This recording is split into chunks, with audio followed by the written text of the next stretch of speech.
Okay, hello, my pack, my tribe, to another edition of Howling After Dark.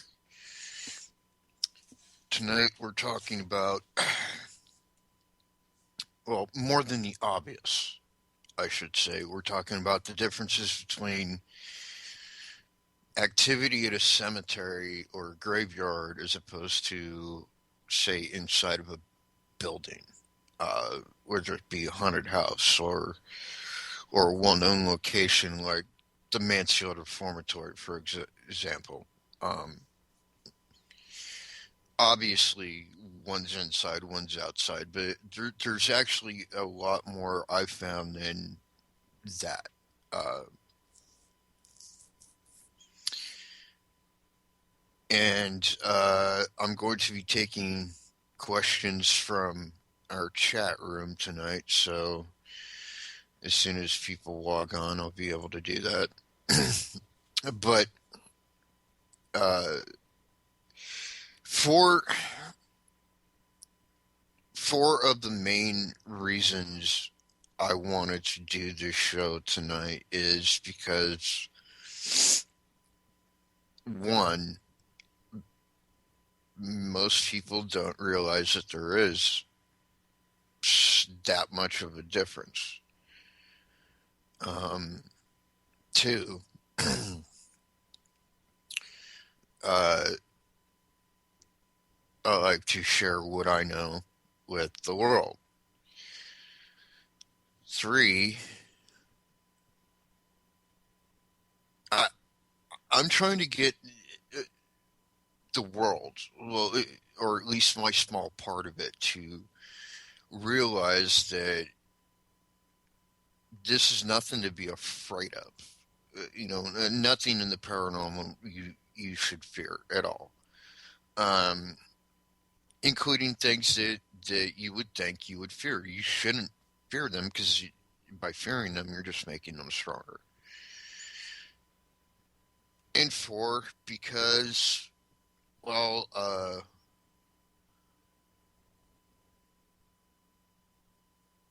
I don't know. I just wanted to, and I kind of felt like it was time to um, broach this particular topic.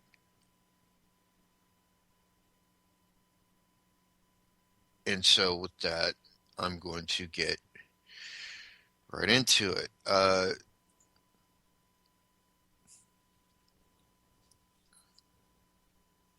Obviously, there are obvious differences about being inside at a location and being like in a graveyard because one's inside, one's outside, obviously. There's a little more to it than that. For example,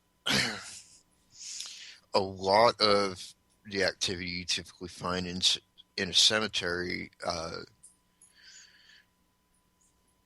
can be worn out. It can get to a point where there's just nothing. And the reason for that, I think, is because it is outside, and therefore it's subject to all the different climatic and atmospheric changes that affect their world. Thunderstorms, hurricanes, rain, snow, you name it.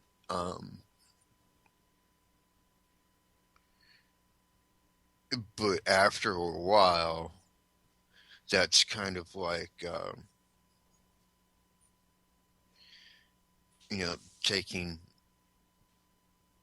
sandpaper to a rough piece of wood. Sooner or later, it's going to be worn down smooth. And that's kind of what happens in the paranormal world. But the difference is that, like, in the paranormal world, what you smooth out today is just going to be rough tomorrow because it's all psychic, cyclic. It's all circular. It all comes back on itself, um, which is kind of in a weird way how stone tape theory works. Uh, for those that don't know what stone tape theory is it's the theory that supports hauntings as being residual. Um, because it states that natural objects like wood or stone can house these historic or even traumatic events, and under the right circumstances can replay those events over and over and over again. Um,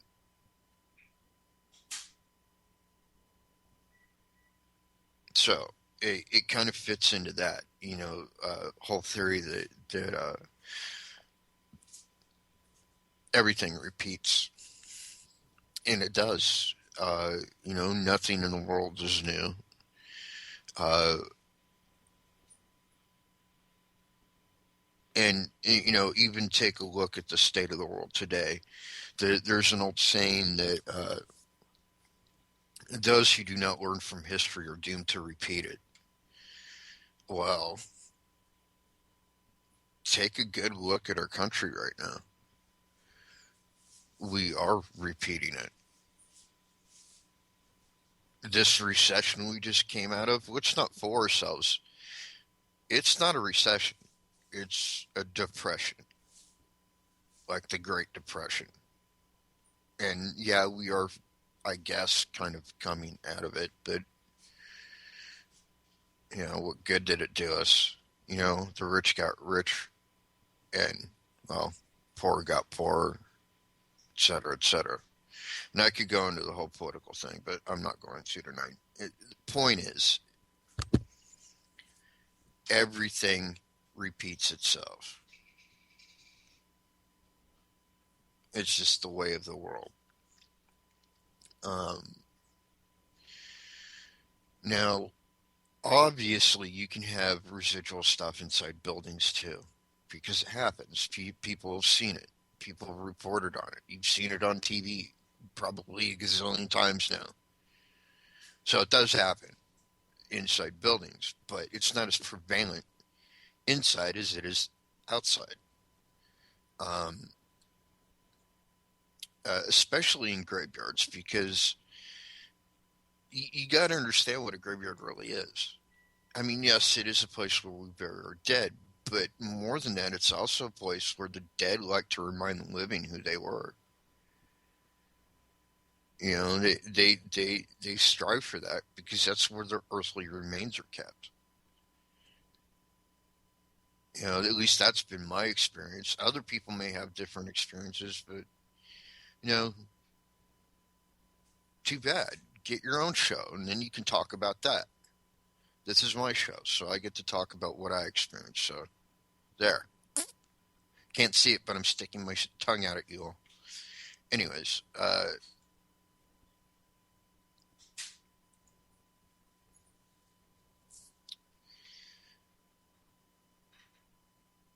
so that's one of the main differences with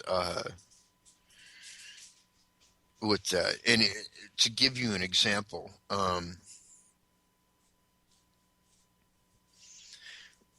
we investigated two places right here in my hometown of Barberton, Ohio. One we haven't been to in quite some time, just because of the way it's all kind of laid out. Is makes it kind of a hassle for us to be there, and I'll get into that explanation. And that is Portage Cemetery, which is right next to and right across the street from Portage Elementary, which is a very haunted structure and has been abandoned for years now, and we are trying to save it. Unfortunately, a Christian charity medical group is trying to buy the building, which, that would be cool in the sense it would save the building, but it would really suck because it means we would never be able to get in there to investigate. Um, so, um, kind of torn on that one. Anyways, across the street and up this hill is the main part of the cemetery. Well, right next to that, there is like this alleyway.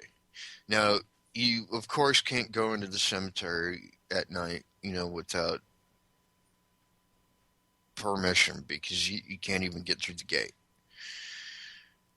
However, if you go kind of like around this place and go up this hill, you can come up this back alley, which is right next to it. I mean, literally right next to it. If you could reach through the like bush and everything that's growing right there on the side of this alley, you would literally be touching the iron posts of the fence that surrounds this graveyard. And it just so happens that right next to it there is well, it's an open vortex basically. Um, so activity there is really heightened, but it's all residual, most of it. Now, if we were to go and investigate inside Portage Elementary, I guarantee you dollars to donuts that the majority of the activity there is going to be intelligent, not residual. That's another big difference. Most outside locations, you're dealing with residual probably like 80% of the time. Whereas inside locations, like I just explained, it's the other way. It's 80% of the time you're dealing with intelligent.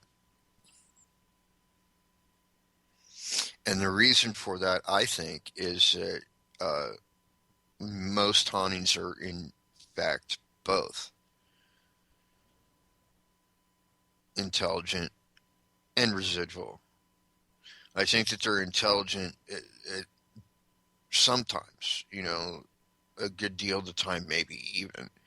But then there's certain times of the day, like probably around the time that they actually died in this life, where they've got to repeat the same old patterns. You know, it's almost as if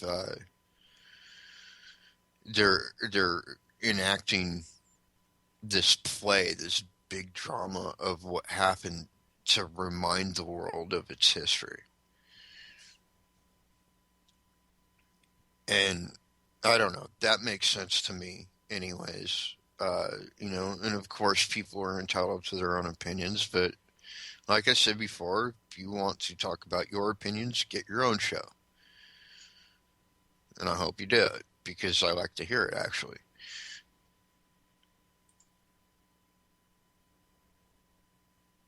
Big shout out to my group's co-founder Darren. Uh, he is co-founder of Ghostly Paranormal. He's also a mad technical scientist. I swear, you give this guy like scraps of anything, and in no time he'll build you like an EM meter. Hell, he built a infrared camera, a static camcorder out of scraps. So we were very fortunate to have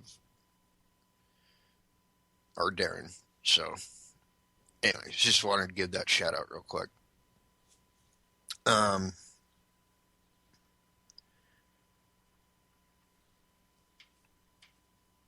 and I don't see her in chat room, but I'm going to give a shout out to Becky, who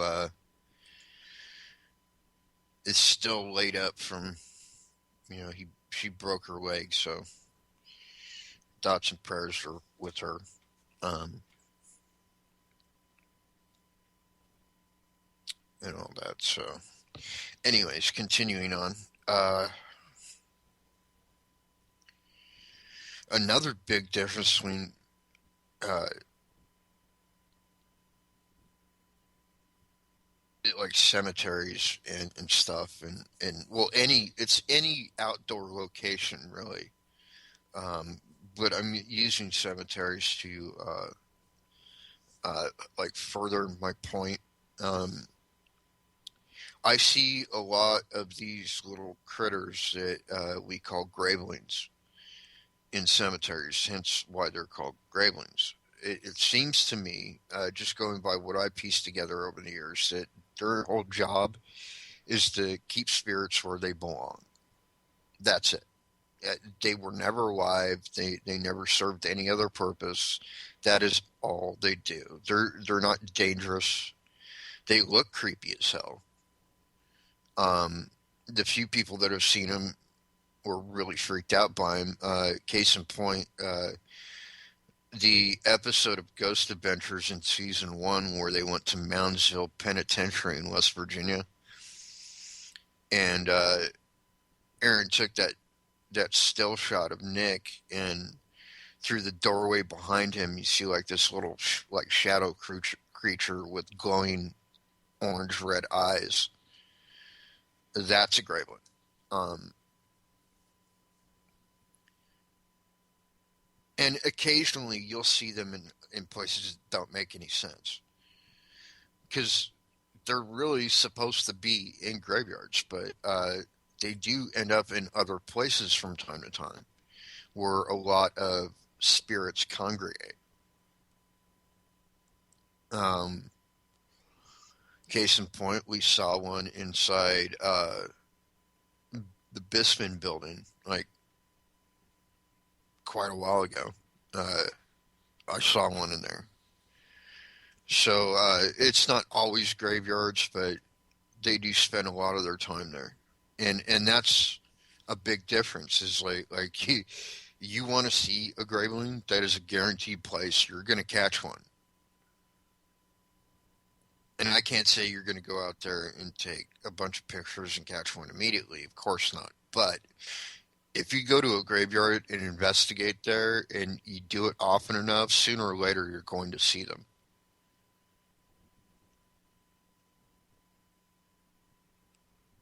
Um,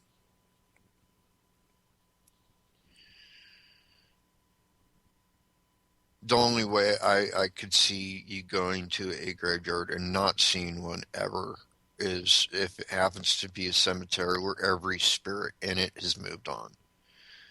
And as many people die every year, how likely is it that that's going to happen? Anyways,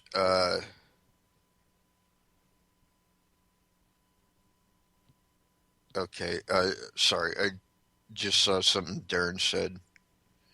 He goes, woohoo, I think that was me giving him a shout out. And then he said, took a day. Took a day? What do you mean, took a day?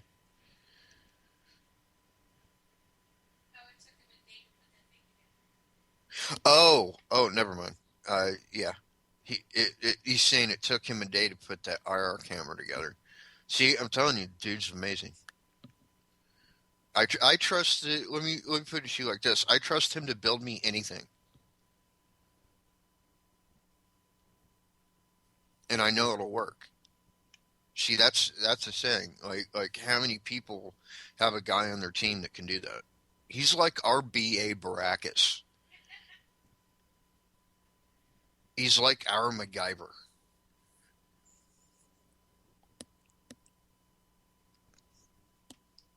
Nah, more like BA Baracus because he occasionally kicks butt. Anyhow, moving on. Uh, so yeah, that's another big difference right there. You will occasionally see gravelings inside, but not often. And there's a vice versa to that because there's things you'll see inside a location, like a Bisman building or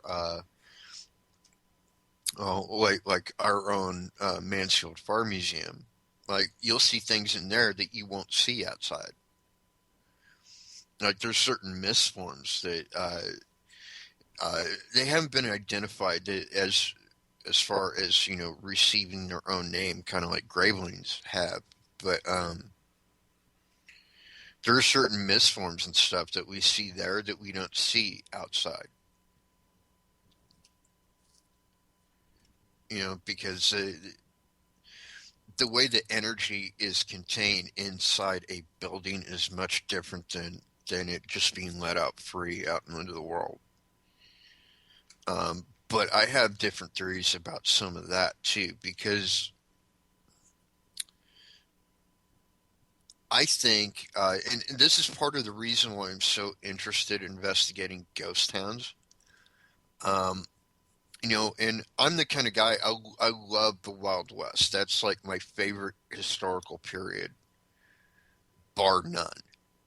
I was raised on all the old westerns, and then when I started actually learning about it, I was just fascinated. And that's why I'm interested on doing something with ghost towns. Um, However, I have noticed something that in ghost towns in particular, especially ones where at least part of the town has been destroyed over the years, I have run into spirits where they're on the location of something that used to be there that is no longer there, that has somehow been destroyed, whether by uh, you know somebody tore it down or it was burned down or a flood came and knocked it over or what have you. But you could tell that there used to be something there. There's like the post for the original uh, well, because like the way they used to build a lot of the buildings back then, they didn't really have foundations. They were just kind of built up on top of these short posts, and you could still see the posts sticking there. And it was inside this one town in California, and all the spirits that I saw, they weren't behaving like they were outside, which they were, as far as I could see, because there were no walls around them, nothing. But they were behaving like they were inside.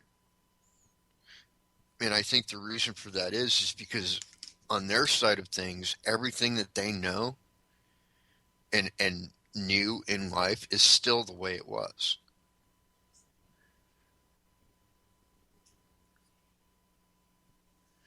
So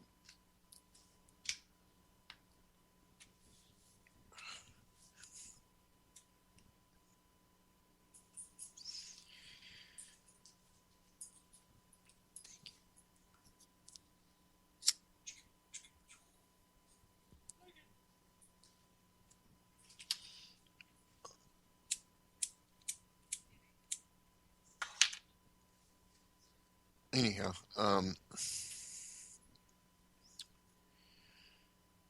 and I've also seen vice versa, where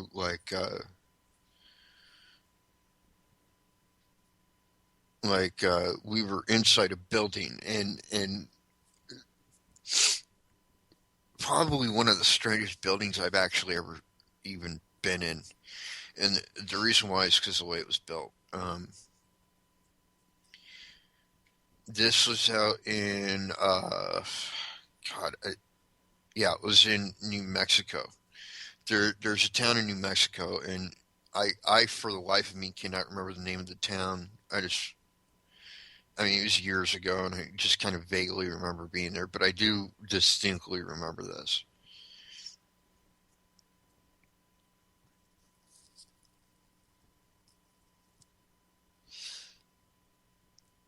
Uh, I'm sure people have heard of things like ghost ships and whatnot, um, but ghost trains are another occurrence, and they're really rare. I mean, it's not like you're going to go out to some old track and be guaranteed to see a ghost train. In fact, you could go your entire career. You can investigate for 30, 40 years and never ever see one of these things. That's not to say that there's nothing behind them existing. It's just that they're that rare. Um, but I did happen to see one. And what was weird about it is it was traveling on a track that was no longer there. And it went through a building that was actually built on part of where the tracks were. It was actually built because they knew that the tracks were there and they kind of built it like it went over the tracks. But uh, after they had torn the tracks out, then they kind of like filled in the gap in between where like the train would have gone through. They kind of filled that gap, and anyways, I'm sitting here and I'm investigating with this group out of Phoenix at the time, and we're just sitting here watching him on our camcorders, and this freaking train rolls through, and it looked real enough because it was at night and they had that big like train light on the front, and we thought it was an actual train for a minute, and it rolls up and goes right through this building, and building was fine. It wasn't destroyed at all. It was like this train just kept chugging along on the same rails that were no longer there.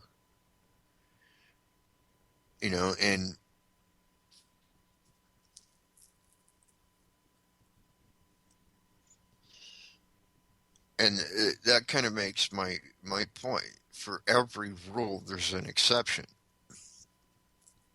You know, uh, and one thing that everybody I think can agree on is, uh, no matter what their theories are on the paranormal, one thing that we can all agree on, I am quite certain, is that for as much as you know, there's a ton more that you don't.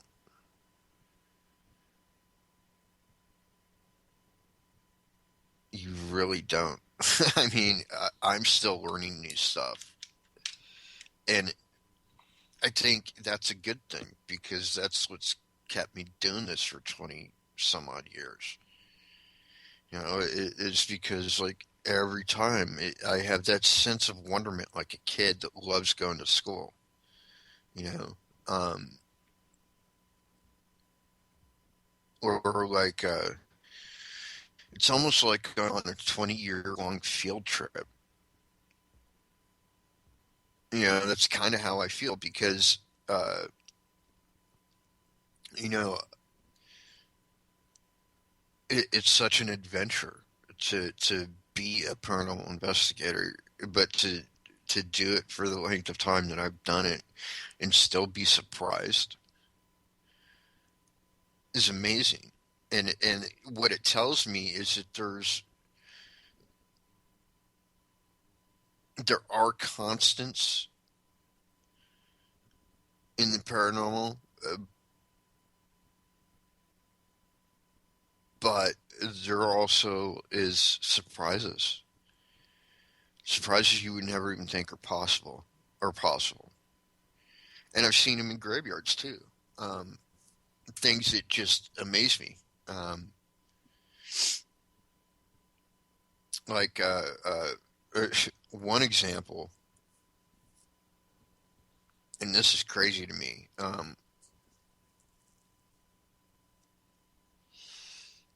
I didn't go there myself. I just heard the story, but I've always wanted to go to this place. It's a place. It's actually called Jericho. Um, it's in, I believe, Arizona, and a friend of mine investigated there, and he told me about it because he's investigating like all the old like ghost mines. He was actually working on his own documentary, and this was years ago. And um, anyways,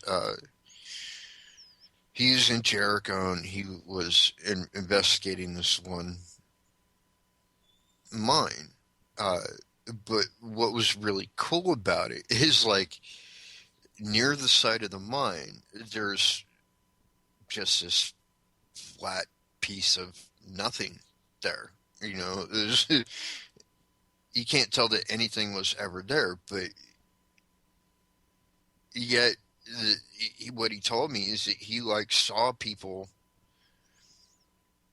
like go into this non-existent structure and sit down and have a meal because and what we found out through the actual historical documents is that the site he saw all this in was the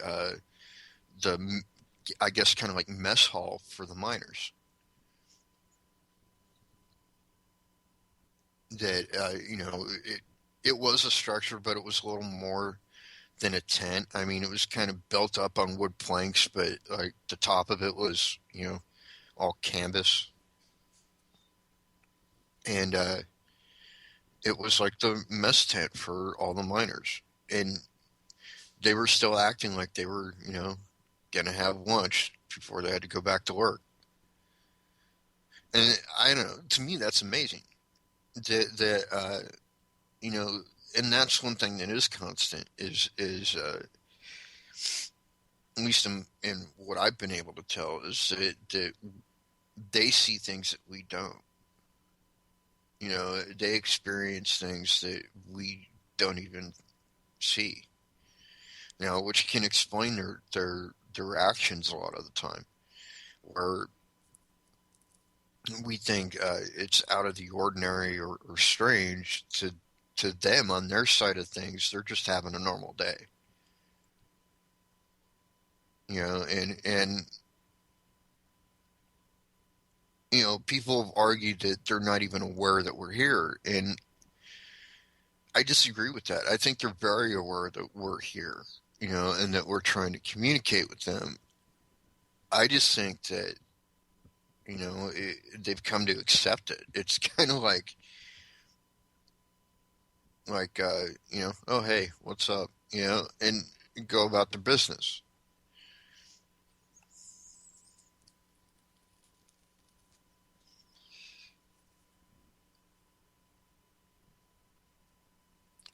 But once again, there are exceptions to that rule too, because there have been spirits, well, at least recently, that have actively sought us out. And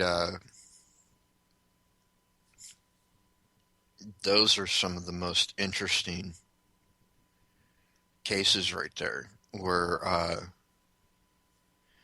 we were sought out for whatever reason. You know, um,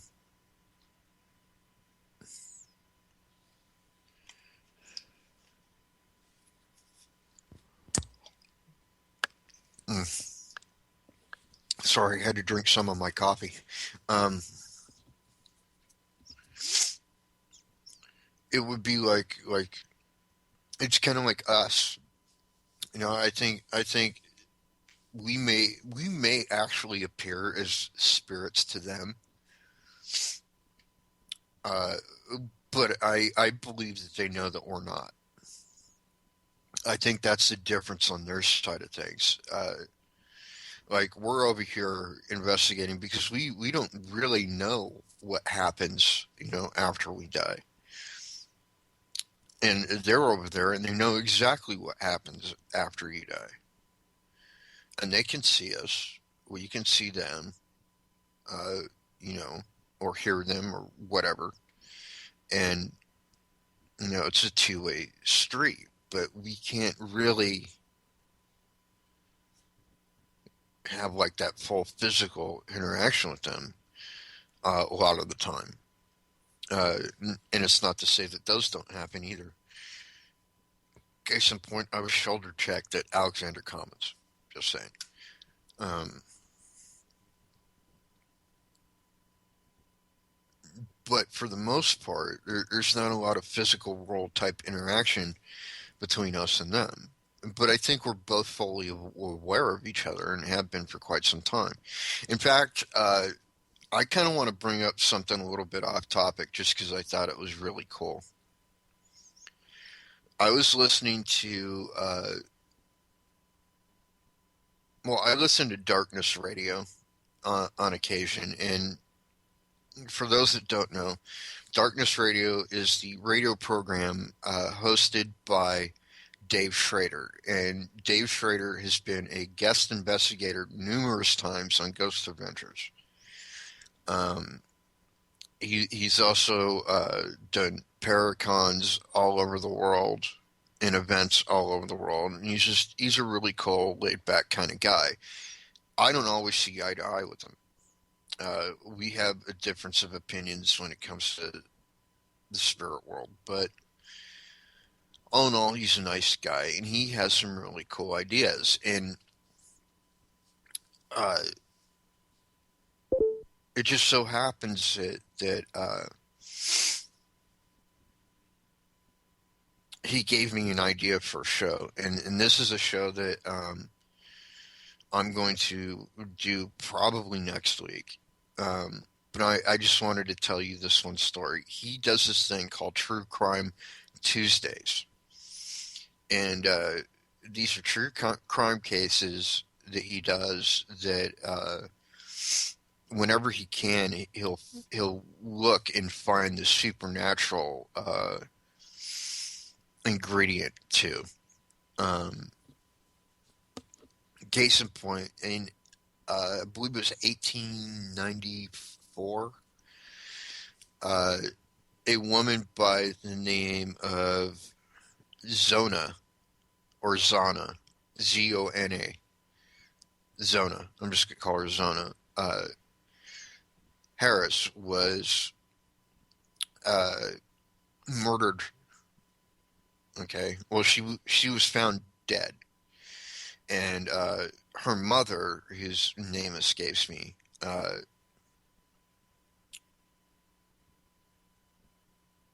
was very, as you can imagine, distraught. And she's also suspicious of her daughter's husband, um, Edward. And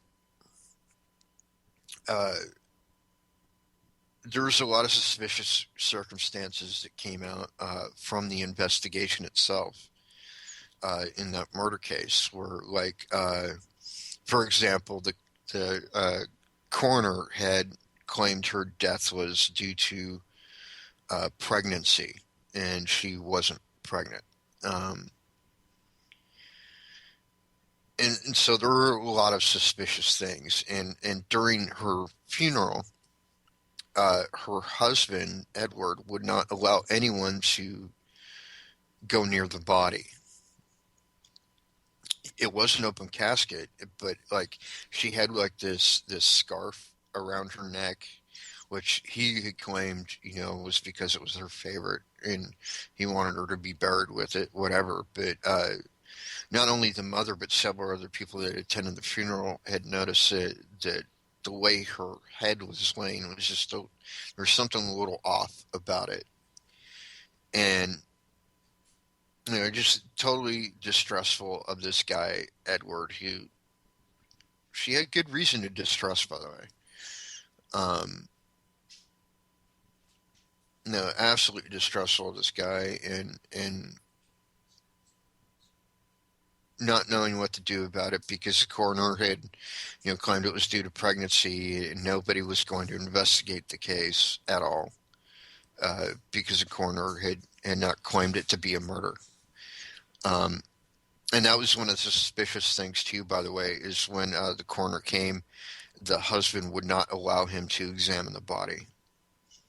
He just held on to her like crying like he's totally distraught, which is bullshit. He just didn't want her examined.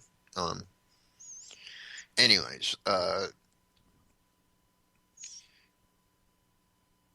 but totally distraught over this, she started praying, and she prayed every night for like weeks that her daughter would give her some closure and uh, divulge to her how she had died and by whose hand. And sure enough, the apparition of the woman had come to her mother 4 nights in a row, and each of the 4 nights told her a little bit more of the story until she pieced it together that she had not had a good marriage. Her husband Edward was very abusive towards her, and uh, one night he took it too far, and he had broke her neck. And angry and still distraught over her daughter's death, this woman, uh, who once again her name escapes me because it's a weird name, um, but she went to uh, the district attorney with this story, and it just so happens that between what she had told the DA and the weird circumstances surrounding the case, it was enough for the DA to reopen the investigation and to have her daughter's remains exhumed. And upon examination of the body, they found that she indeed had a broken neck, and therefore Edward was arrested and convicted of homicide. And what's cool about this is the only case in United States history where the testimony of the deceased was actually used in the case. Is that not awesome? I love that stuff. Oh, welcome, Becky. Just gave you a shout out a little bit ago, but welcome. Becky just came in to our chat. Anyways, so very cool, and I definitely want to do a show like that. Actually, I have an idea um, for a whole other show. Josh recently had brought up that subject, and I have an idea, and I want to talk to him later. So that's why I'm saying it out loud to kind of remind myself. Anyways, back on track here.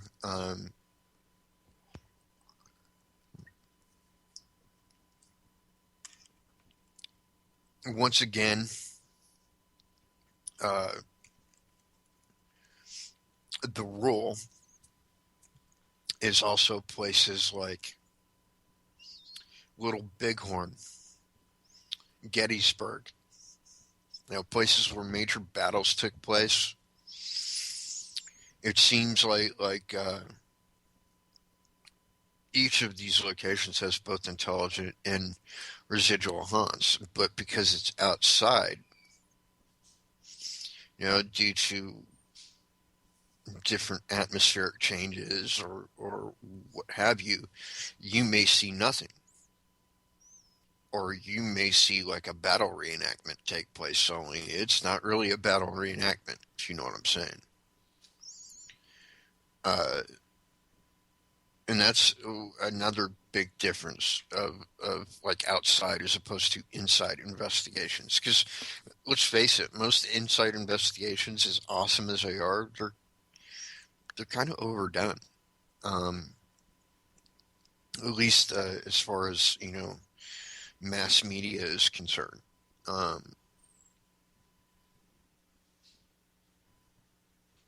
Ghost Hunters, Ghost Adventures, and so on and so forth. And I love Ghost Adventures. I do. I'm a Ghost Adventures dude. I am.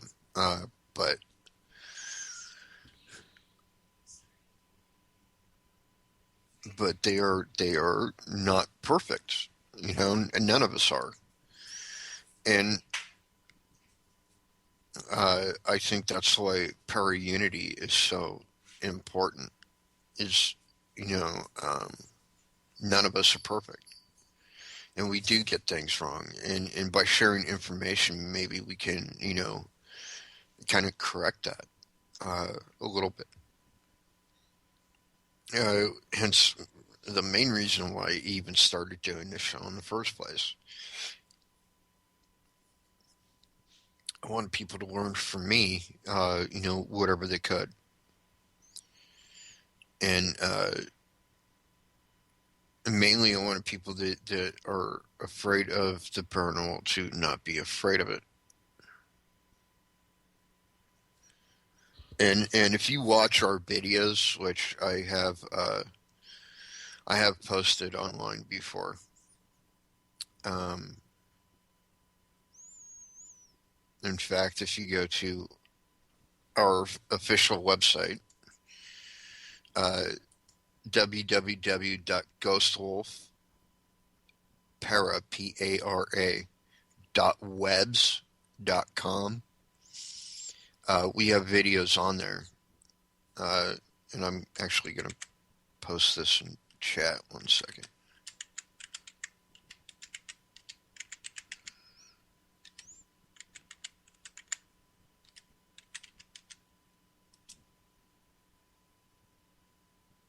Oh, that was supposed to be a dot at the front, not a apostrophe. Anyways,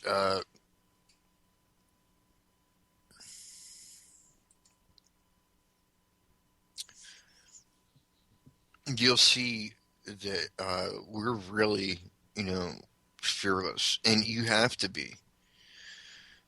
And the reason I say that, it's not that we haven't experienced things like demons before, because we have.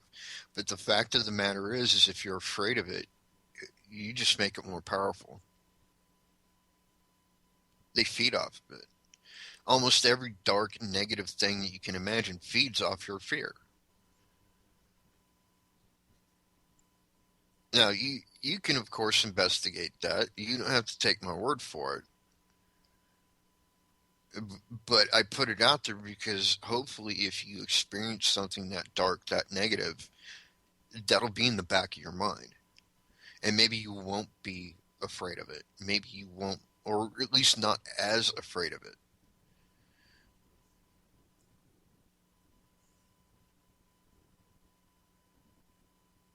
At least that's what my hope is. So,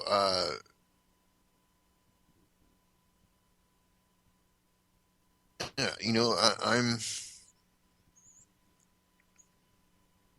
I'm excited, about the future, and not just for my team and myself, but for you out there in radio land, because you get to hear about it, and all the things that we've got coming up. Like for example, let me pull this up here real quick. It's oh wait, no, I remember. November 16th. That's a Saturday at Wingfoot State Park. There is a big paranormal gathering taking place. Teams from all over the place are going to be there, and we are going to be there as speakers, um, talking about the native way of doing things, and all the results it's yielded for us.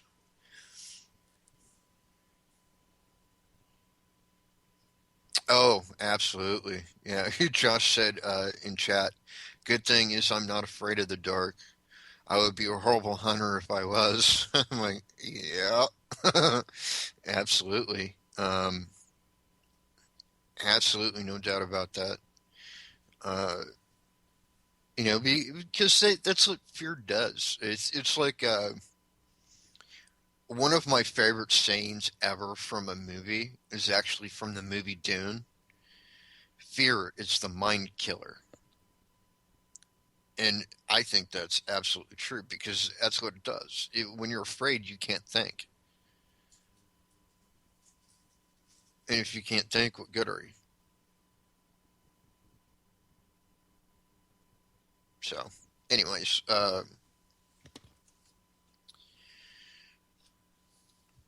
now those, of course, are like all the benefits of an outside investigation, such as battlefields, graveyards, etc.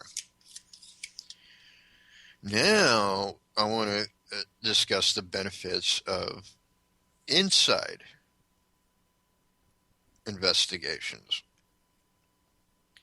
Aside from the obvious, where you're out of the cold, you're not getting rained on, etc., etc. Aside from that, the main benefit from that is that a lot of the time, the stuff you find inside a location as opposed to outside is very, very active and therefore, more exciting. But I think that the reason for that is because it's contained inside a structure, and at least that's what I see. Anyways, call me crazy, call me what you want, but like I said before, this is my show. If you want a show about your opinions, we'll go get one.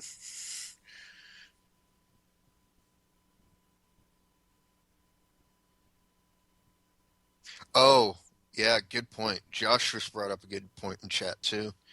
Uh, he says also misdirections and such as assumptions stated as facts. Uh, it can be just as bad as fear, and that's absolutely true. And that's why, I'll say things like I do believe in orbs but, to a degree, but only up to a point. See, I think that I'm an ascriber to the belief that 98%, which is the majority of all, orbs can be explained away as something natural. Dust, bugs, moisture particles, etc. However,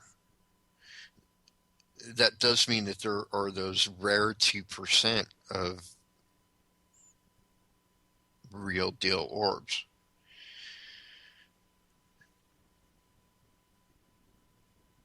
which is why a lot of the time I'll see orbs even on my own footage and go, I don't know. I don't necessarily use it as proof, as I like to call it, or as Jess likes to call it, points of interest.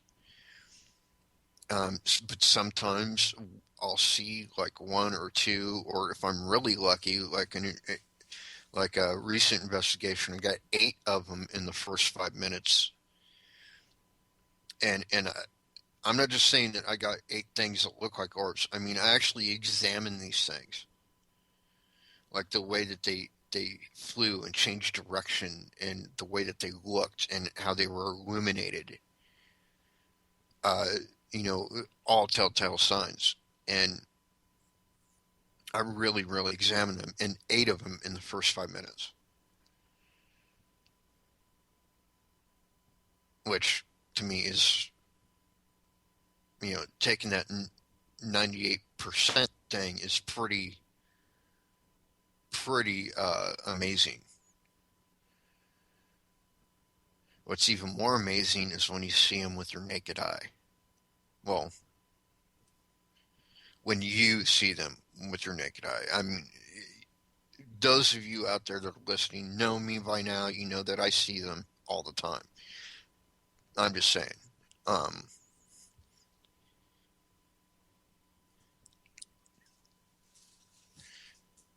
and yeah, there you go. It was a ghost fart.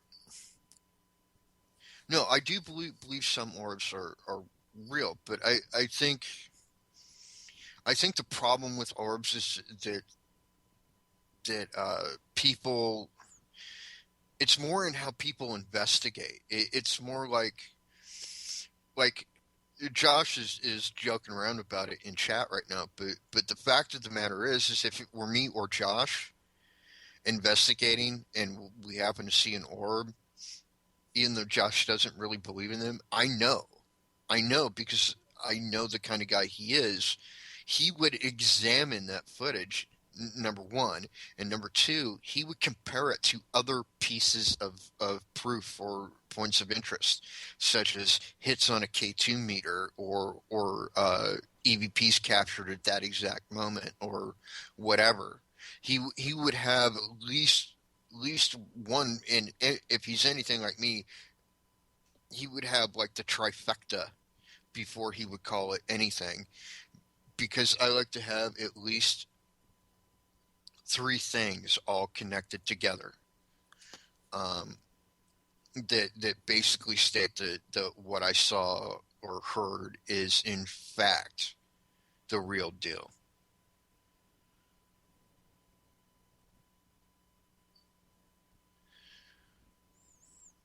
Right. Okay. Well, Josh just said, "Oh, I've seen them. I know they are real. I just don't know what it is except a ball of energy." And yeah, I can buy that. Here's my difference though. This is where I differ from Josh. Aside from the fact that he's a very skeptical, scientific type of investigator. If we were cast into the Ghostbusters movie, he would basically be Igor. Because that's just the kind of guy he is, and we all know and love that about Josh. But I'm more the spiritual type. I am more intuitive, I guess. I see them, and because I see them, they oftentimes want to communicate with me, and that breeds a lot of, I believe, to be wonderful results. Um, but as he just said, he knows what they are, that they're real. He just doesn't know what they are except a ball of energy. Well, the difference is I know what they are. I've seen what they are, and I've seen them mid transformation before. Like, I'm pretty sure every paranormal group out there that's been doing this longer than a week has captured a picture, uh, whether it's video footage or most likely on a still camera, of what looks like a light tracer. It's kind of a serpentine light light form, that goes across your screen. I'm sure everybody has caught that at one point or another. Well, I actually caught one of those, but it wasn't just one of those. It was like one of those, and it was spiraling itself into an orb. So, from my experience, I gotta say that they are in fact spirits when they are real. I just don't buy that they're always real,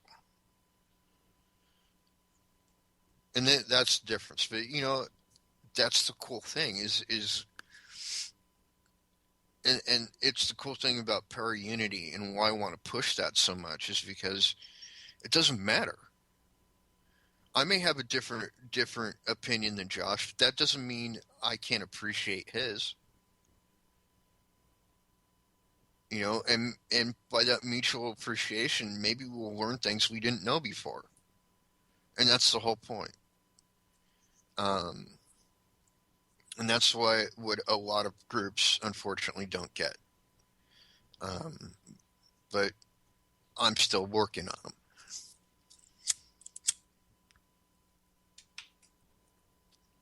Yes, as Josh just said in chat, agree to disagree, and there's nothing wrong with that. Absolutely not.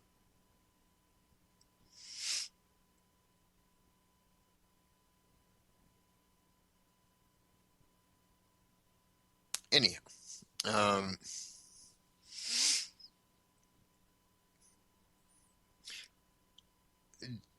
Personally, uh, the other difference between stuff that you hunt in a building and stuff you hunt in, say, graveyards is, um,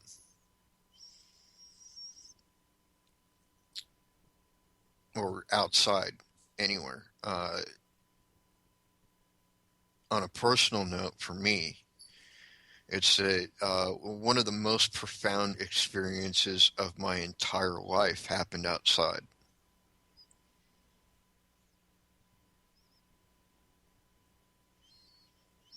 And it was actually the experience that gave me my gift,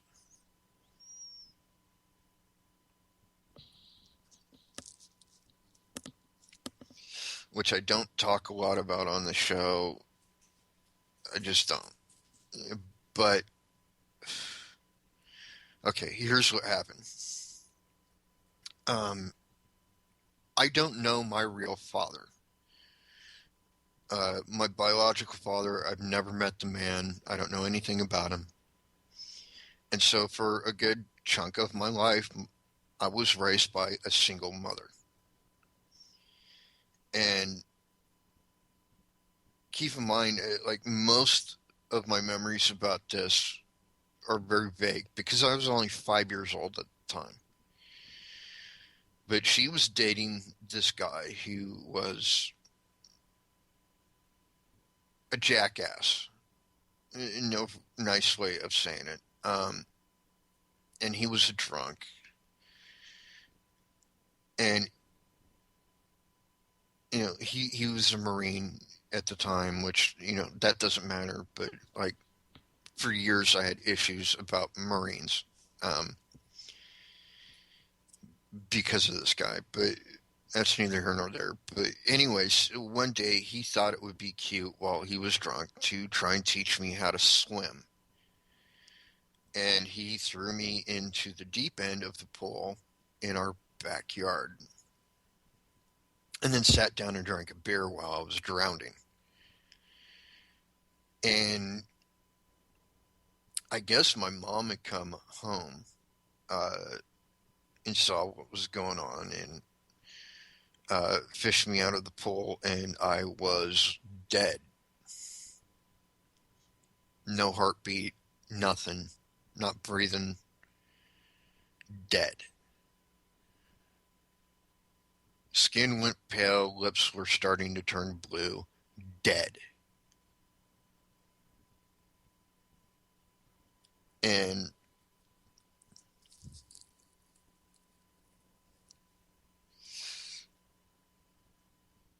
evidently, my mom had called the paramedics, or somebody had. And roughly 5 minutes later, I woke up. Only something was very different. Something wasn't the way it was before I went into that pool, because I saw relatives that I shouldn't have seen. I saw my grandmother, who had been dead since before I was born.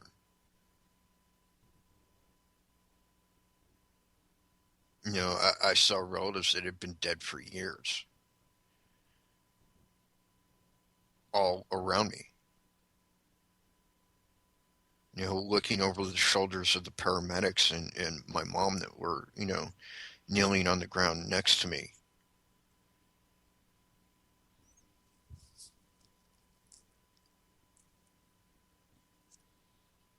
And ever since then, I could see them. And I don't just see, dead people. I see spirits of all shapes and sizes. They appear as real to me as, well, people do. And I've learned not to. I learned for a long time not to share that information because of how the world would see me. I didn't want to get locked up in a loony bin. Because I'm telling you now, I'm absolutely not crazy. Well, okay, let me phrase that. I'm freaking crazy. I'm just not that kind of crazy.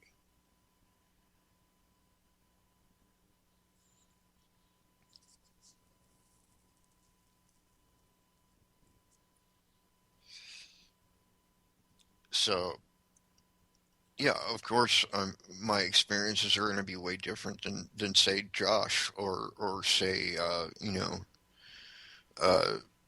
like a Zach Bagans or whatever. Of course, my things are going to be different because the things that shaped me into what I am today are different than their experiences. And it's not to lessen what they've gone through or what anybody's gone through. It's just different. It's like you can't even really compare. It's like apples and oranges. We're all in this big fruit basket that is the paranormal world, but we're not all the same, and that's okay. And those of us that embrace that and don't really care about it, and we're unified, we're going to get a lot farther in this thing, and all these groups that have fallen by the wayside because they weren't a part of it.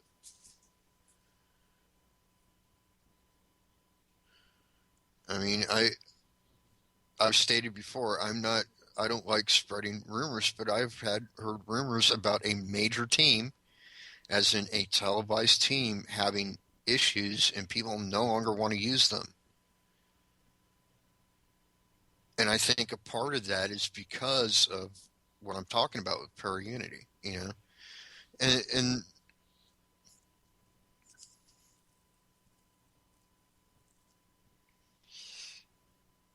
we've been talking, you know, for quite a while. Me, Josh, and Terry Lee have been talking about doing kind of like a paranormal exchange type thing where I go out there to Utah and investigate some of their locations, and then they come out here to Ohio, investigate some of mine. And as soon as I have the money to get that done, I'm gonna do it. Um, because I think that's what it's all about. And if that's not what it's about for you, I think you need to be about that pretty dang quick. Just my opinion. Um, because the fact of the matter is nobody gets anywhere in this world alone.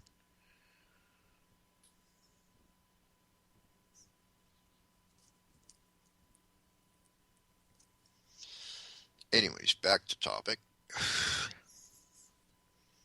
Um,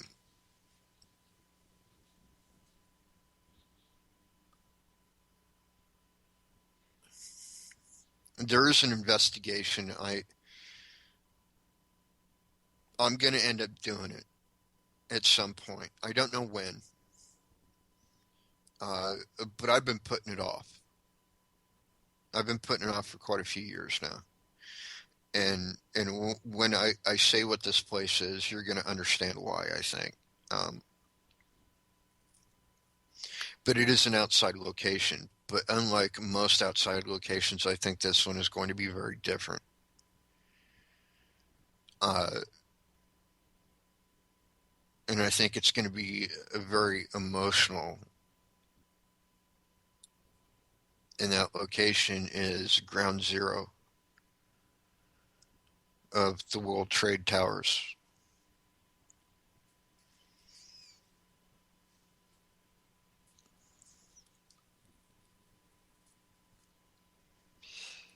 I don't know when I'm going to do it. I know I'm going to do it at some point. You know, and now that they finally decided what to do with the place, I think it's creeping up on that time pretty quick. But I've been putting it off for years. I just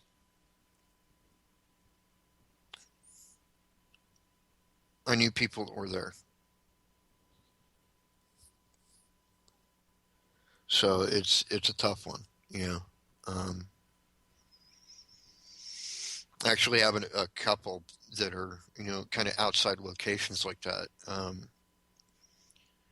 Another one, I have been there before, but I haven't investigated there, and it's going to be really hard and emotional for me to investigate there because of what it is, and that's the Wounded Knee Memorial. Uh, and for those who don't know their history, let me explain.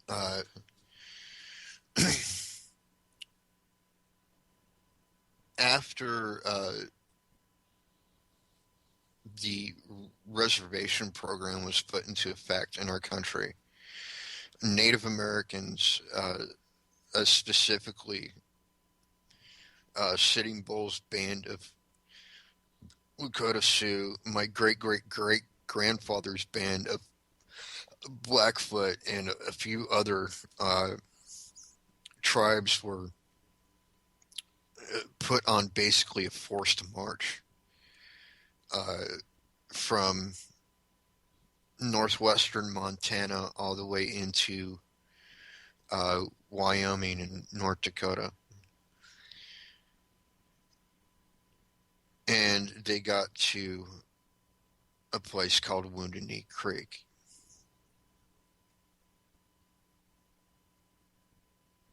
And the order was given to disarm them, disarm the natives, and uh,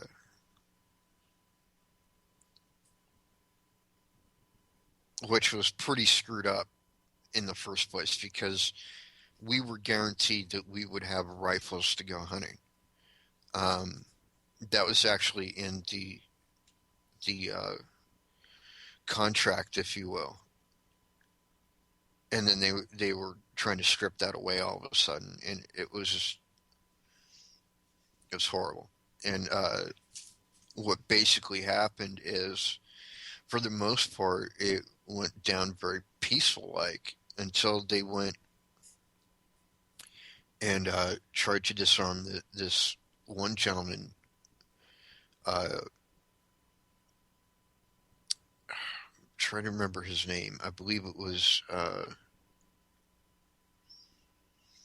his name was Crazy Bird or something Bird. I don't remember exactly. I'll have to reread that part of the history, but his name doesn't really matter. What matters is that he was deaf and didn't understand what they were doing. He just knew that they were trying to take the rifle right out of his hands. And this is a guy who had fought in many of the battles that had taken place. So of course he's not going to give up that easy, And it was misunderstood as hostility, and the cavalry opened fire and slaughtered over 200 natives that day, including my ancestors.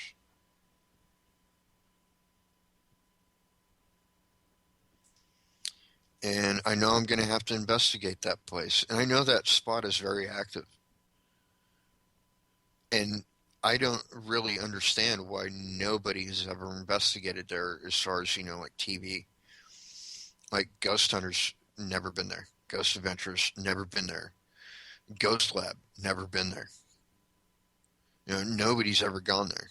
Uh, and I think that's really unfortunate. You know who I would have liked to have seen go there, if not, ourselves, as in my team, but another good team I wish would have gone there is Deep South Paranormal. I think they would have been almost tailor suited for that location. But that's just a matter of opinion.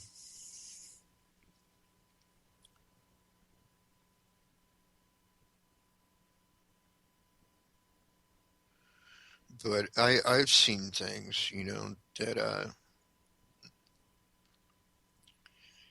really illuminate for me the difference between indoor locations and outdoor locations. Most of your indoor stuff is going to be pretty crazy, uh, especially at its peak. It's going to be pretty insane. You're going to see and hear a lot of things that you normally wouldn't get. Whereas most of your outdoor locations, at its peak, mostly it's going to be kind of like watching a movie or a play or something. It's like they're reenacting what happened. Um, and not to say that doesn't take place inside buildings too. It's just more prevalent outside for some reason. Uh, at least as far as I've seen. And just like Josh with the whole orb thing, you can agree to disagree. Everybody's got a right to their own opinions, but all I can tell you is my personal experience with it, and that's what it is. So, um,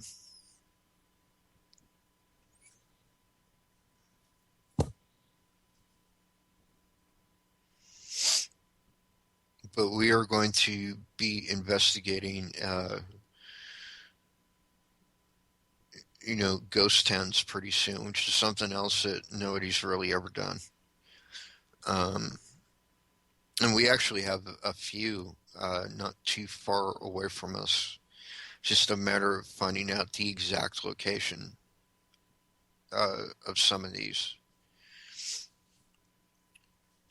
Uh, in fact, there's an old ghost town not too far from here called Toots Corners that I invite everyone to read up on it because it's kind of an amazing thing. Like it's got amazing history. This place, and the thing is like none of the buildings that were there still exist. Like you see like cellar holds and stuff. That's pretty much it. But most of the buildings that were there just they're gone. It's like time itself wants them to be erased from memory. But that's a place I'm definitely hoping to do or documentary at.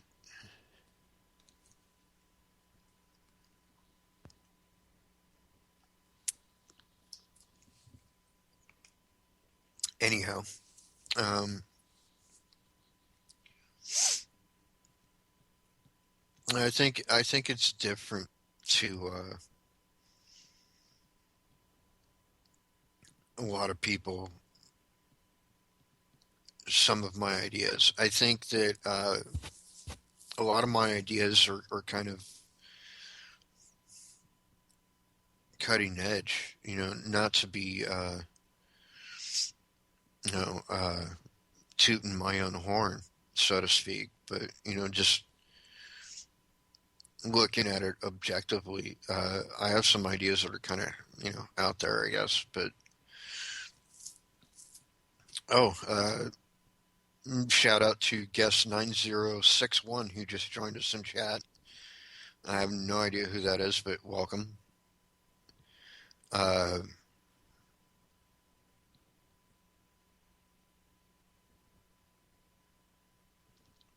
we're talking tonight about the differences between inside and outside locations, what it really means, and I'm hypothesizing, I guess you could say that most of your outside locations tend to be a little bit more residual as opposed to inside locations, which tend to be a little bit more of an intelligent haunt. And that the reason for that has a lot to do with like the stone tape theory that certain things found in nature, wood and stone and earth, can contain like these memories and replay them over and over again. Uh, so that's what we're discussing tonight. Uh, for your, uh, you know, your benefit, guest 9061, whomever you may be. Um, but yeah, I think that does tie into a lot of what I wanted to do with this whole ghost town thing, is because a lot of ghost towns throughout the country, they're still there, but like the buildings have been destroyed or mostly destroyed in many cases, but yet activity persists, and a lot of it seems to be kind of residual. Uh, but I still want to investigate it because nobody's done it. Nobody's really done that. And I even encourage everyone listening to go out and do that. Find a ghost town near you. There's actually a really cool site called ghosttownsusa.com, where you can look up ghost towns in your area, you know, and it won't tell you like exact locations. It'll tell you like how many are in your area, and then you can research from there and find out like the exact location and whatnot, and it'll like give you the history on a case to case basis for each ghost town, and kind of give you what it was and what happened there, and all that, and some of them won't. I mean, I've seen a few entries on there that are like there's no information at all. It's like a mystery, and some of those are even cooler, if you ask me, because you go in there not knowing what to expect. Uh, and another thing that me and Josh both agree to disagree on is he doesn't like to have the history uh, on a place before he investigates. He doesn't want to have any preconceived notions, and I agree with that part. I don't want to have any preconceived notions either. But I'm very different in that I want to know the history. But here's the difference. I believe that you can know the history and still not have any preconceived notions. Because here's the thing, as far as what I see,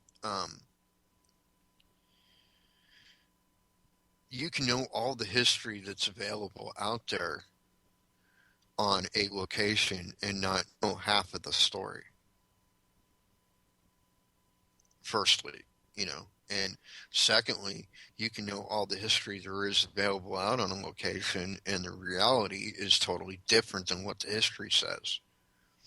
And if you go into it with that mindset that you're listening to the history, you're maybe even using the history to a degree, but you're not believing the history as it's written. You don't really have preconceived notions. You just have something to work off of. That's what I believe, anyways. Uh, and of course, we agree to disagree, and there's nothing wrong with that. Everybody's got their own reasons and methods for everything they do, and that's cool. But uh, especially with ghost towns, I think history's pretty important, uh, because that's what, if you think about it, that's really kind of what we're doing. At least from my standpoint, we're interacting with history when we go out and we do these investigations. And I do agree that in some instances, it's better not to know anything. Um, but I don't believe that that's every case. I think that it's a case by case basis. There are certain times when I don't want to know anything about a place. or I want to know about the place, but not the people that were there. You know, like like for example, say the Chase Building. Uh, when I initially started investigating there, I didn't know any of the history, absolutely none of it, and because I didn't know the history to start off with, what I did capture amazed me because I went back afterwards and looked at the history, and it like matched up. Um,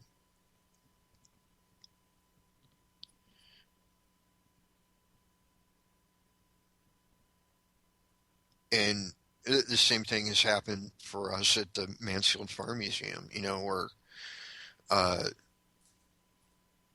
we know a little bit of the history of stuff that went there. You know, case in point, I investigated there for like almost a year with my former team and didn't know half the stuff that I know now. You know, like the fact that there was a fire chief by the name of George uh, who smoked like 2, 3 packs a day, and I didn't know that when I first started. You know, investigating there, but right there near the main entrance in a glass case is all of his personal effects, including his Zippo lighter.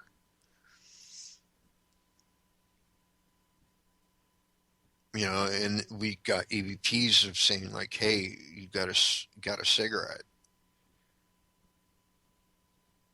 We didn't know what to make of it at the time, but after learning this, it fell into place. Wow, okay, I think I know who we're dealing with here. You know, we didn't know beforehand that there was even a dog inside this place. You know, and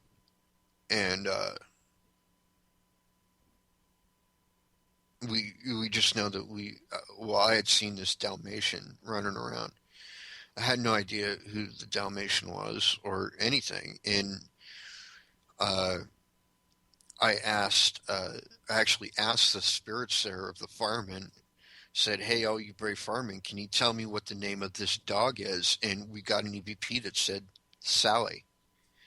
And then I did the research and I went back and I looked at the history, and sure enough, there was a Sally. Not only was Sally an awesome firehouse dog, she actually saved the lives of 8 firefighters.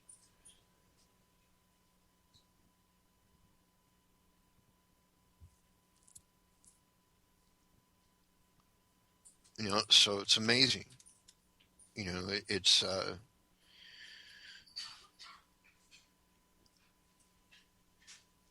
but then there's other cases where, like, knowing the history is so important. Uh, Once again, I was with my former group, and we investigated the Richland County History Museum, or the Richland County Pioneer Museum is what it's called. And it contains artifacts from way back in the day. I'm talking like between 1760 all the way up to like 1883. Um, it has artifacts that belong to pioneers and everything. We went and did the walk on tour, and the guy that was doing the tour was very knowledgeable, and he told us a lot of the history. And but we didn't know everything. We knew that there was some connection to what they call the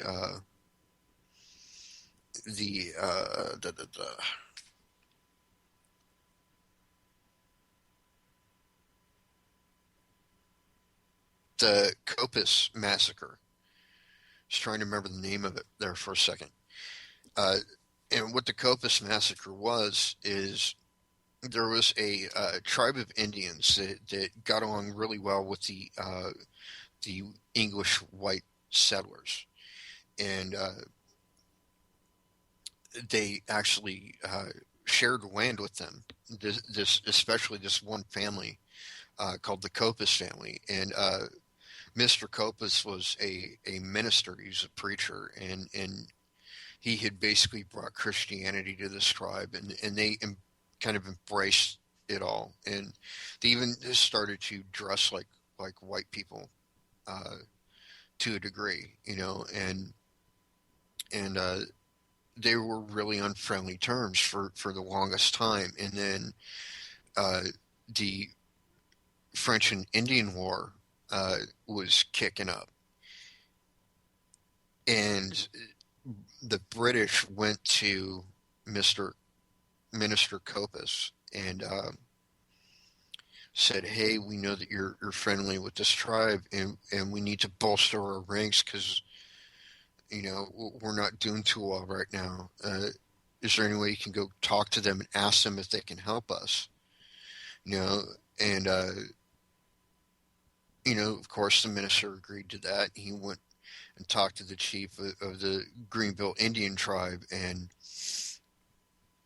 convinced them to fight on their behalf under the stipulation that the minister and his family would watch over their families while they were off fighting. And uh, so all the warriors in that tribe went off to fight in the French Indian War, and the French troops had heard about it, and in retaliation they went to this tribe's land and they burnt everything down to the ground. They killed everybody. Uh, and when the warriors from the Greenville Indian tribe came back and saw their homes destroyed, of course, the chief was pissed off. And he was pissed off at Mr. Copas. And what ensued was the really an eye for an eye kind of thing. And I can kind of understand both sides of it, because it really wasn't Mr. Copas's fault that happened. But he did make a deal with the chief of this tribe. And the chief in vengeful state attacked the Copas home, and I think only like two people survived. And knowing that history was very relevant to what we did there that night. And the reason why is I actually caught on my camera a full-bodied apparition standing at the top of a stairway looking through this doorway of a very tall Native American wearing buckskins. And I asked him his name, and I had no idea that whether or not he was a part of the Greenville tribe or not. I had no idea. I just knew he was Native. And I asked him his name, and he told me that his name was Red Oak. And I went and I looked in the history, and I found Red Oak, and sure enough, Red Oak was the son of the chief of the Greenville tribe. Had I not known the history, I would have never even known to look there. And that to me is why the history for me, anyways, was important in that case.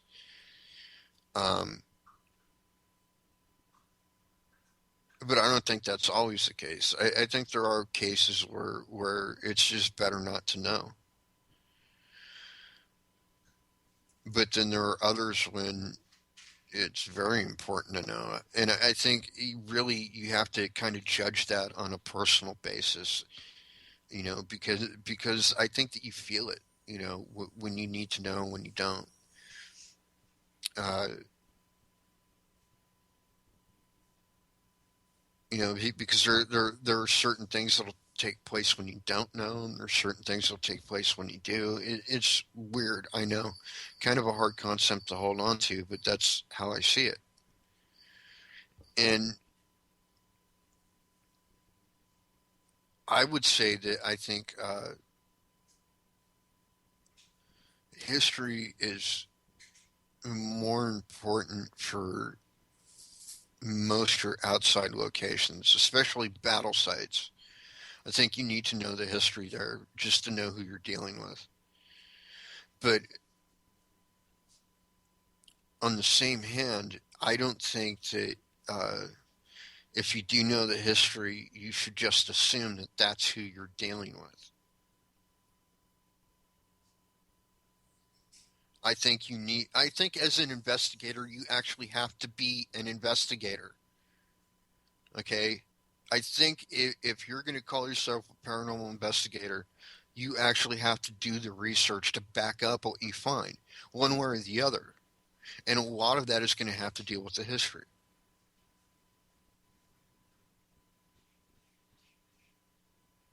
Now, that doesn't mean that everything that you experience or find or capture evidence of is going to tie into that. And I think you need to know that going into it. But I think you have to do your due diligence either way.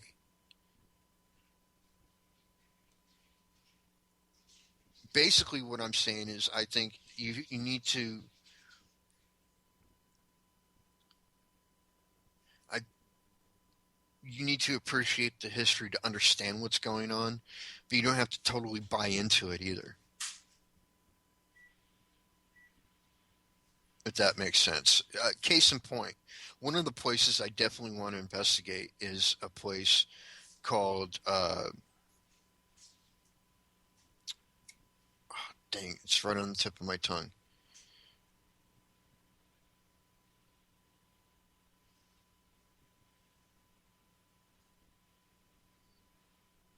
Villa de la Luna. And the reason I want to investigate this place is because of the history. Because this is the town that Billy the Kid was in when he was supposedly shot in the back of the head. Do I really believe that that's what happened there? No, I don't. I don't think. I think Billy actually died an old man. I think Bushy Bill Roberts actually was Billy the Kid.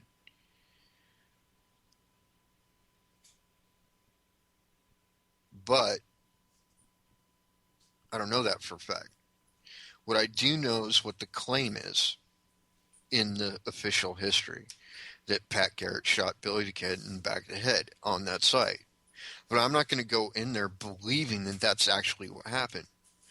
I'm not going to be completely disbelieving it either. I'm going to let what goes on there speak for itself.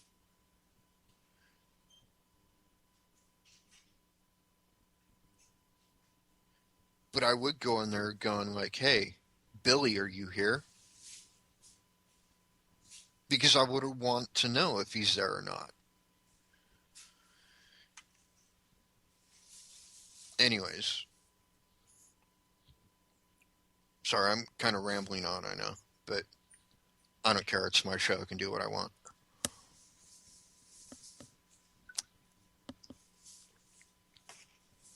I'm just kidding, but kind of not really. Anyways,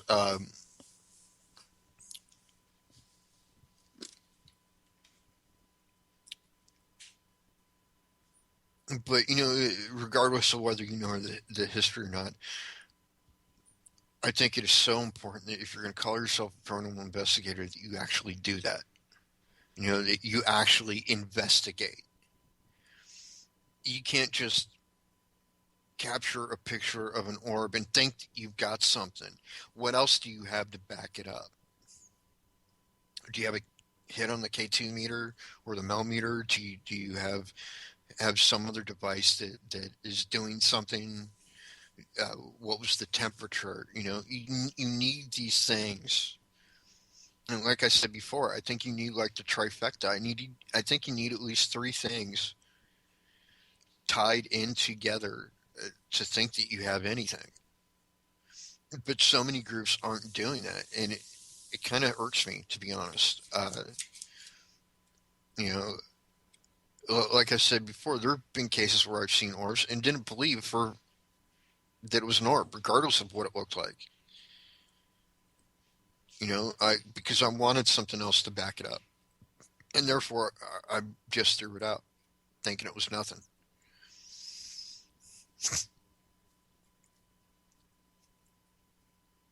But then again, there's been other times when I've got like a misform or something, or an orb or something or whatever, and then caught like you know the obvious three going off, and at the same time we're getting disembodied voices or captured on tape or something. But there's those three things, and I'm thinking, wow, okay. I think you need to investigate if you're going to call yourself an investigator. And investigate does not just mean going into a place with the camcorder. You know, it, it it means doing your due diligence. Because the whole point behind all this, and I can't stress this enough to everybody out there in radio land, the whole point of being a paranormal investigator is to help the living first. And how are you going to help them if you don't have all your ducks in a row? If you don't have everything backing up what you're going to show them? You don't want to unnecessarily, frighten anybody. You don't want to show them like a picture of an orb and have them thinking, "Oh, great, now we have to move out," because they don't. You want other pieces of evidence, if you will, to establish the validity of those pieces. You want them to tie in together like that. Otherwise, if you don't present it as evidence.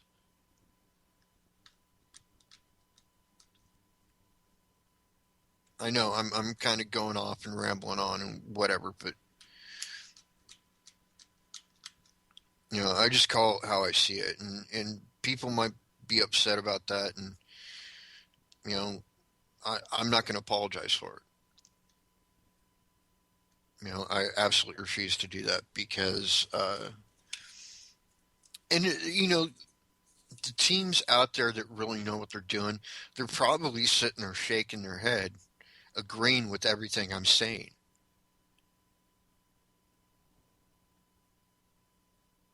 At least when it comes to that about doing your due diligence, I'm sure Josh agrees with that. For example, I'm sure if Zach Bagans or Jason Hawes were listening into the show, they would be agreeing too. I think anybody that's been doing this for long enough, you know, and has really been doing it, not just feigning investigating, but have actually been investigators for a while, are going to agree with at least that point. You can't just see one thing and think it's proof. And I know I'm kind of going on a rant here, but oh, I think I need to kind of hammer that home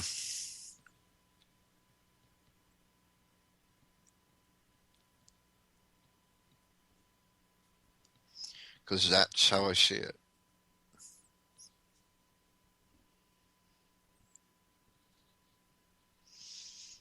And I make no apologies for who I am and what I think and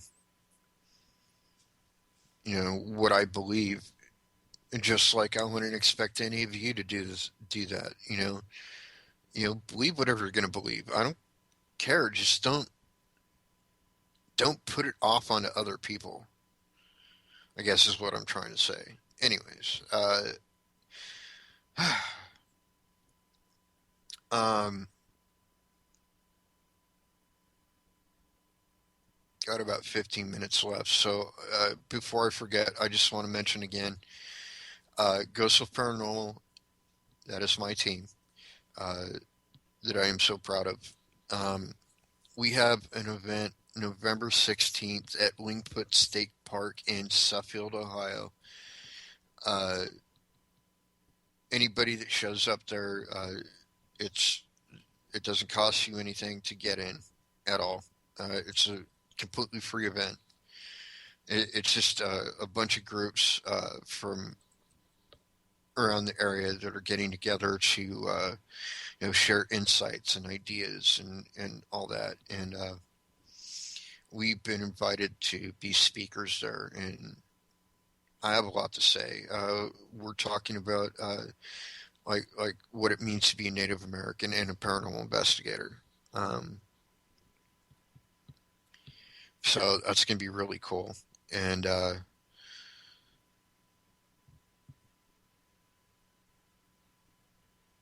yeah, so that'll be fun. And then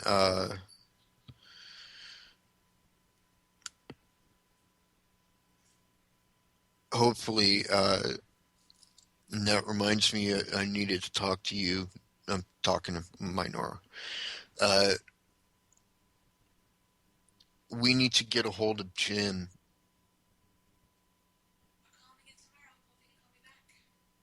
We need to get a hold of him and see if we can't do a paid group there for November 16th.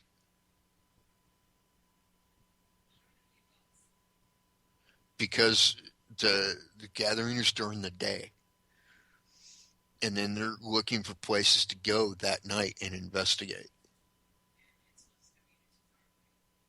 Well, Mansfield is doable, but I told them I would try and get somewhere closer first. Anyways, sorry about that little sidebar there, but I didn't want to forget again because I had meant to bring that up like several times, and every time I came down, I'm like totally forgot. Yeah, pretty much forgetting about it. So, anyways,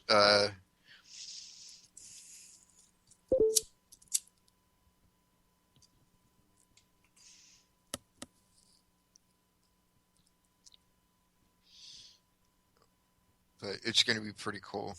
Um,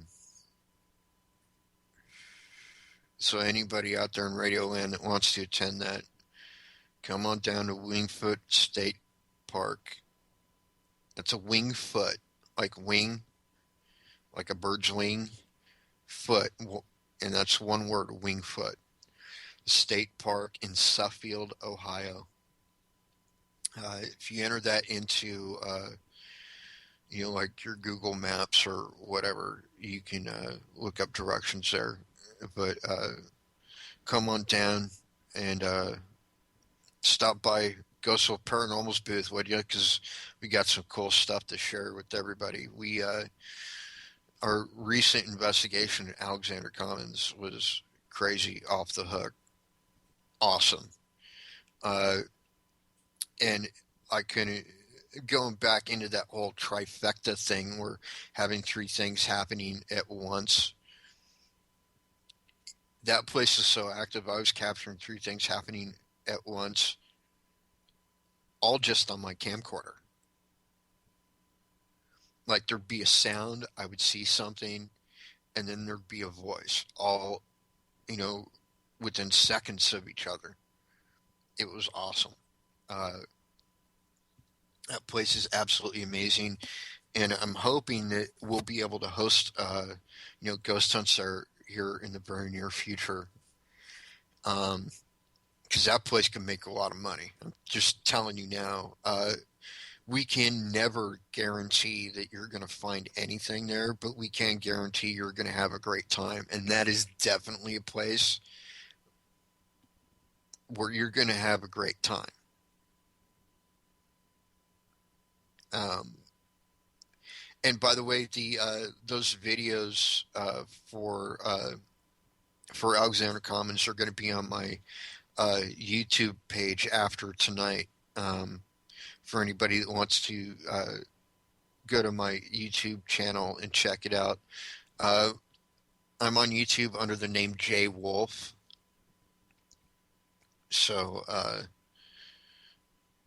yeah, if you go onto YouTube and look me up, you can subscribe to my channel, and everything new that comes out, you'll have access to. And as much as I can, I always try and post video and from our investigations on there. And some of it's been kind of, it seems kind of long and drawn out because I don't edit anything, by the way. So some of those videos you could be watching for 30 minutes and absolutely nothing happens, just so you know. But other times there's things that are awesome that happen. Like we were at the Chase Tower building and I just finished setting up my camera and I turned it on and you see me actually walk out of the room and you see like this little, it's not even an orb, it's actually more of like a mist form actually follows me out of the room. Pretty amazing stuff. Uh,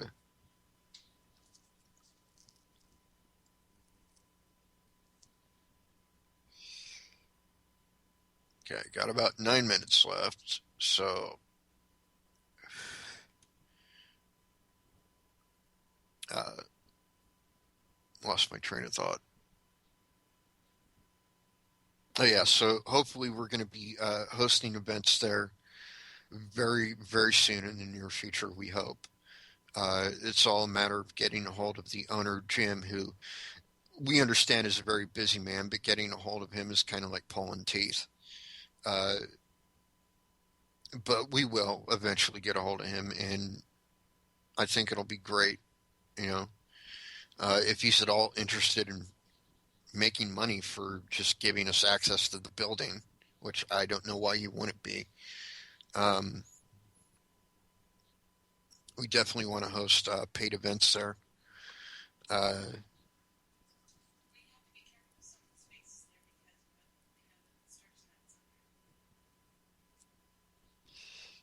yes, dear, I know that's what waivers are for.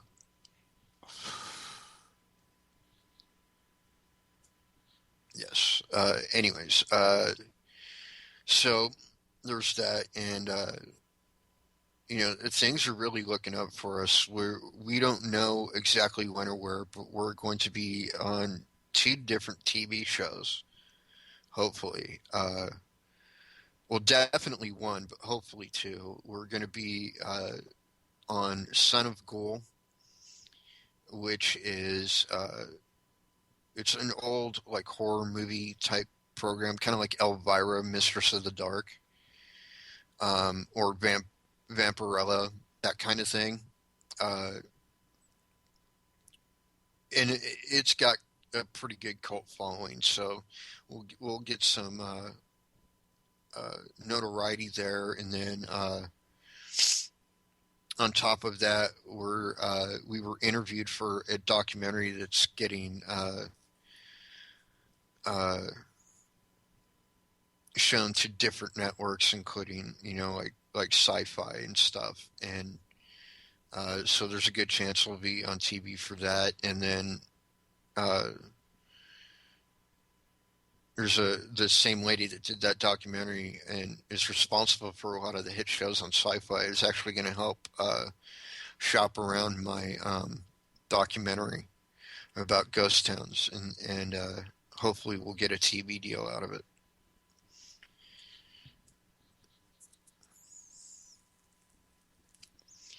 And the reason, by the way, I want to be on TV isn't because I want to be famous.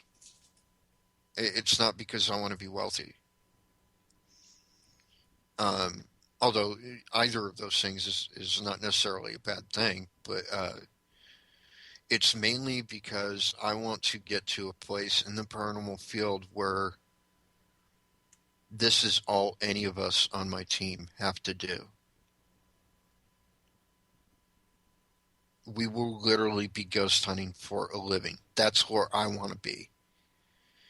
And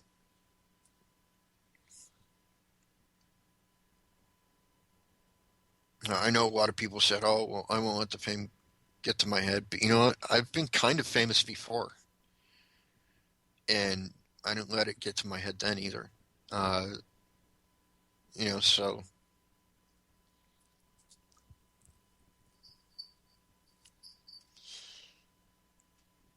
I think I'm good. Anyways, regardless of what happens, whether we end up on TV or not, I'm always going to do this show. In fact, it is my hope if we do get a TV deal that I can somehow incorporate this show into the TV show. So, kind of like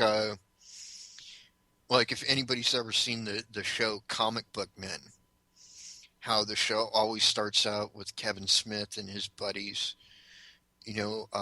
broadcasting on the radio and telling the stories about what happened that week. It's kind of the same thing. That's the same kind of thing I eventually want to do for Howling After Dark and TIPAResearch.com. I want to make this a global name, and that's my goal. And I'm stubborn enough that I'm going to get it done. Just so everybody out there in Radio Land understands, you're going to look back someday and go, I listened to him when nobody knew who he was.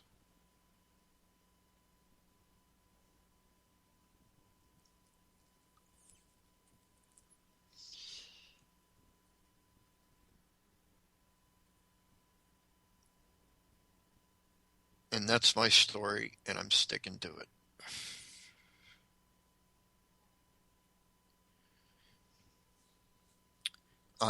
Okay, 3 minutes left, so I want to give a shout out to my whole team. Uh, my lovely Nora, of course, uh, Becky, who's laid up at home, Darren, Cody, uh, Bridget, and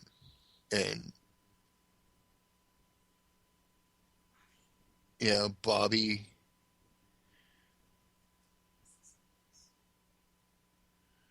Well, we do have one investigator who has recently decided that she is going to be returning to us, and I'm very happy about it, but I'm not announcing that quite yet. Um,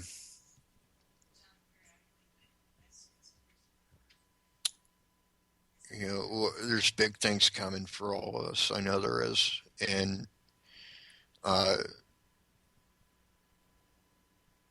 all that hard work and all that, not knowing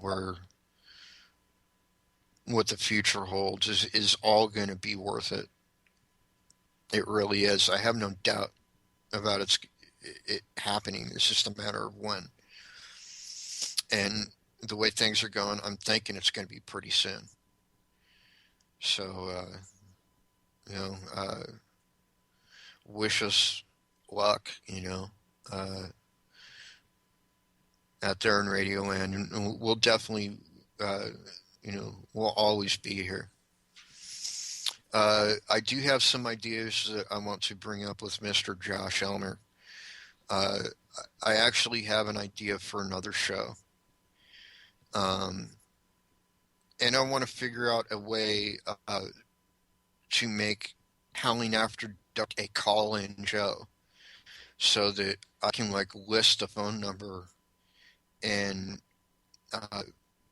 we can take on any paranormal related topic and people can call in and tell their stories.